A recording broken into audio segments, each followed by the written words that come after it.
In this video, I'll show you how to use Claude AI keyboard shortcuts. This is a simple way to speed up your workflow and interact with Claude more efficiently.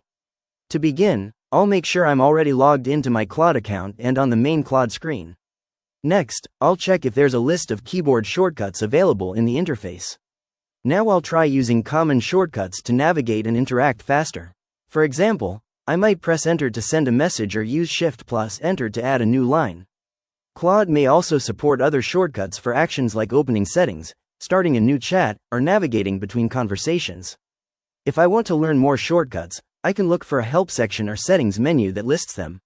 Using keyboard shortcuts can save time and make working with Claude smoother, especially when sending multiple prompts.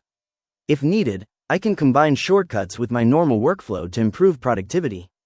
And that's it, I've successfully used Claude AI keyboard shortcuts.